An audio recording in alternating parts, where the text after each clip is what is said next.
Good morning, good afternoon, good evening. As you can see, I am in a hotel room. It is my last day in Sri Lanka. I fly back to the UK tomorrow after a glorious 2.5 months in this beautiful country. So I thought it would be a perfect time. Actually, let me just see if you can see out there. Not too sure if you can, but I got a cheeky sea view room. Actually, I'll put a video up on the screen.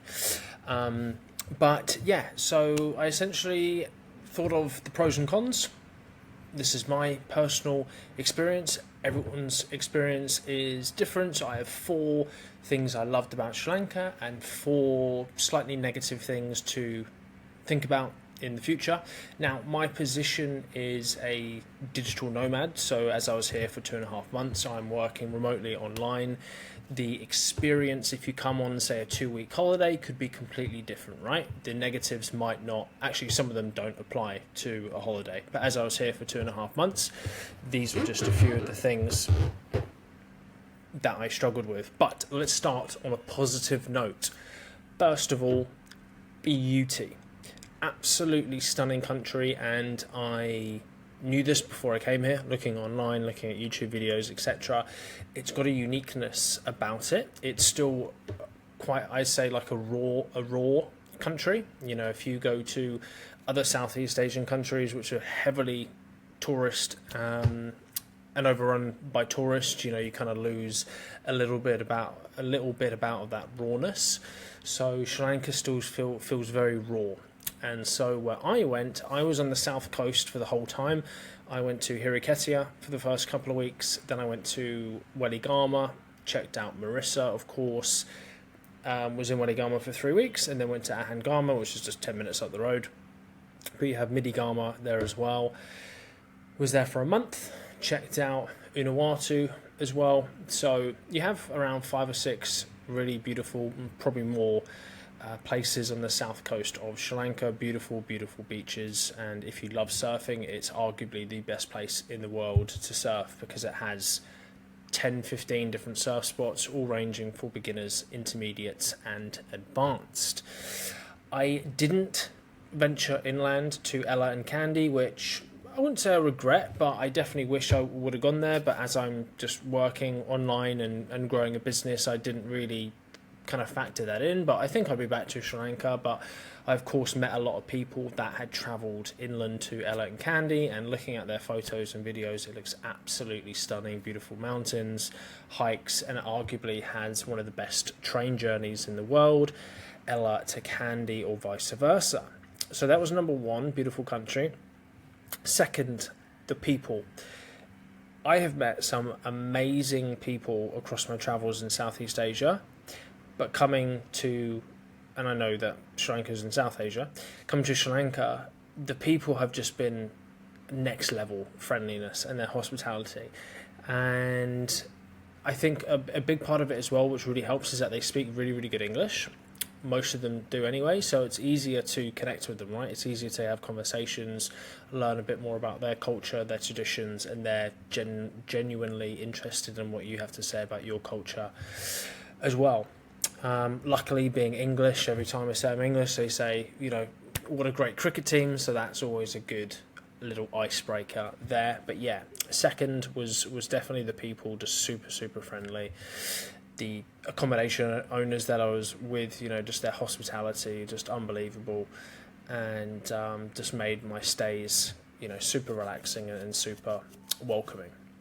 Third is the weather. So I was here in peak season. The peak season is, I think, like November to March, April, and pretty much beautiful sunshine all day. And it's not too hot. Like when I went to Vietnam, that was ridiculously hot, like some of the most heat I've ever experienced. But with the sea breeze, and especially if you go inland, it's not as hot. So, I mean, it's still hot, and I still got burnt multiple times.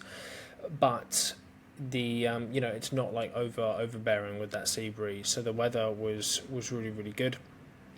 And fourth is the culture and experience. So like I said, it's, for me anyway, it feels like a raw country. It's definitely not untapped. I mean, I actually read a stat that this is the most tourists Sri Lanka have ever had in a year.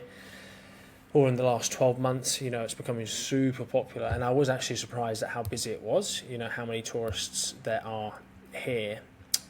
But they've still kept a lot of their rawness and their culture, and so the experience is, like no other. Some of the countries I've been to have kind of not blended into each other because they all have their differences, but this was like super different compared to a lot of the other ones. So those are the 4 pros. Now the 4 negatives. Again, I was here for 2.5 months, so some of these negatives might not apply. The pace of it. So it was extremely fast paced, and it's something that people don't take into consideration. Again, if you're here for a week or 2, it doesn't really matter, but once you start to be here for like a month, coming up to 2 months, it does start to get to you. Now, again, this is going to sound like a first world problem, but the only place I could go for a walk would be on the beach. Now, hold on a second. I know you're thinking, oh God, what a life. But you can't just like walk out of your accommodation for a quick stroll, because if you're walking down back streets, you have 1,000,001 dogs to attend to. Most are fine, 9 times out of 10 they're fine, but you do get that occasional 1 or 2 that, barks aggressively at you, and it's just not a very comforting and relaxing walk, through the back streets. But then if you go on the main road, then you have the buses flying past you, you have 1,000,000 motorists and scooters, etc. So it's difficult, and I love like walking through the countryside and the mountains. That's me, that's my jam. I love hiking.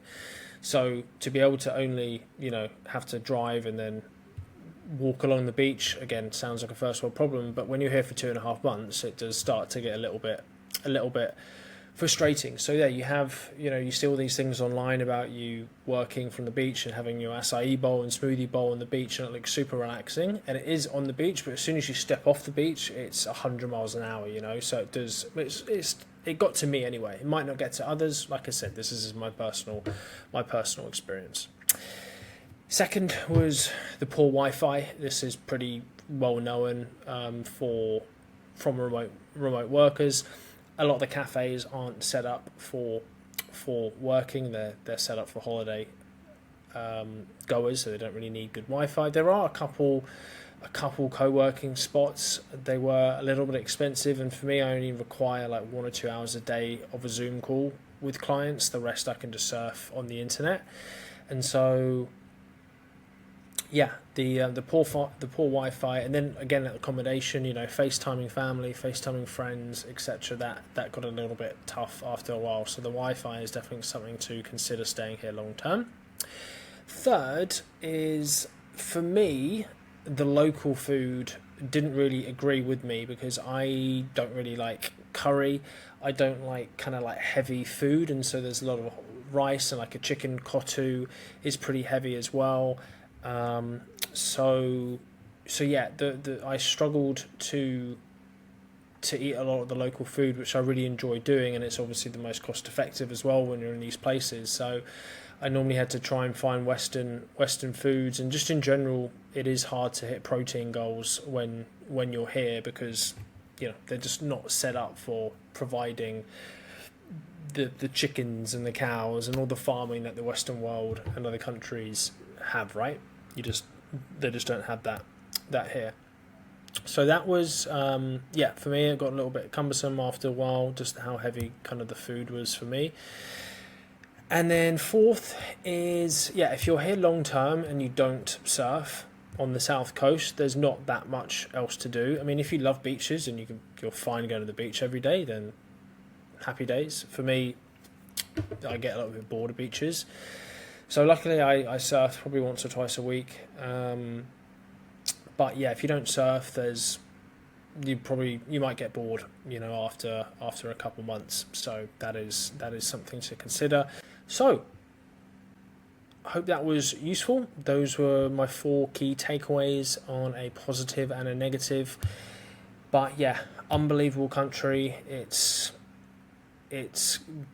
I was surprised at how busy it was. And so I can only imagine just how, these countries are like a snowball effect, right? The more people that find out about it, the more people see it on social media, etc. So, it's kind of like Lombok of what I went to last year. I met some people that live there full time, and they were like, just since you've been here, which was in August. So what's that? 8 months ago. They were like, it's just gone absolutely mad, like a miniature Bali. So yeah, in a couple of years, this place will be hopefully not too busy. So I would advise getting here as soon as you can. All right. Hope that was useful. See you in the next video.